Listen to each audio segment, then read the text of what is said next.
Alright, this is going to be a quick introduction of the Shopify layout, and we're going to go behind, we're going to go into the back end just to show you guys what the customization capabilities are. So this is grabfrenzy.myshopify.com. Again, it's a test store that I use just to show people one of my stores. So grabfrenzy.myshopify.com. So this is a URL that everyone's going to get. Grabfrenzy, just my made up name.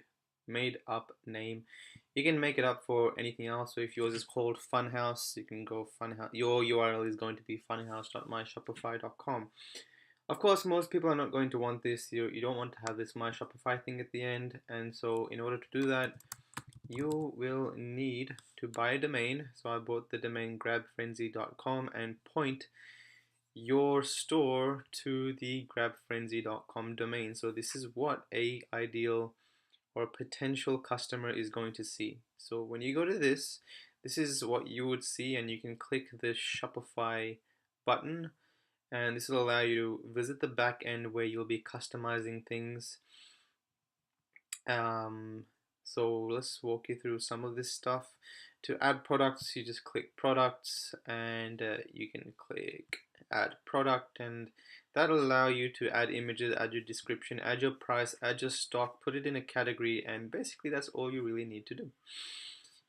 You can manage your customers. So from the orders section, once you make orders, you can see I've sold a bunch of different things in different categories. This is, again, it's my test store, so this is what I use sometimes just to test some niches, and if any of them give me some better signs, I'll make a dedicated store for it. So the cool thing is, once you make a sale, so they'll all have their own unique order number, and it'll give you their shipping address, their email. So if you have any problems, you can just email them their name, and you're good to pretty much fulfill their order. Once you fulfill it, you go down here, give them their tracking number, and you'll have a fulfill button which you just click, and it'll send them an email. So you also have an abandoned checkout section, which will show you all the checkouts that were abandoned and didn't really go through. So all these people, for some reason or another, you can see that some of them were just testing stuff and playing around. They did not complete the checkout process. So they added something to their cart, they went through it, they added their name, but for some reason something happened along the way and they just didn't check out. So what you're normally going to find, you're going to have a ton of abandoned checkouts. Reports, this only becomes available when you have the $79 plan. So this is on a basic theme, just because I don't really need much of a, I don't really dive into my statistics on this store.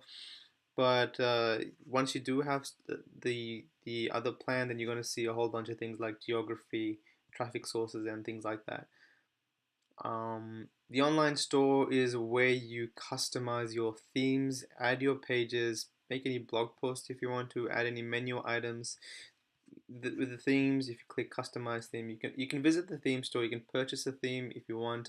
If not, there's a bunch of free themes you can use which do the job pretty well. So customization options, you can add a header, you can change your logo, you can change this image, you can flip this around, so there's a few big pictures rotating on a slider. You can add different products here, you can add collections, you can add different links to your footer. There's a bunch of different things you can do, so I'm not going to go through that now, that'll kind of take ages. What else can I show you guys? Probably the last thing would be the app store. So if you click apps, you can see the apps that I've installed.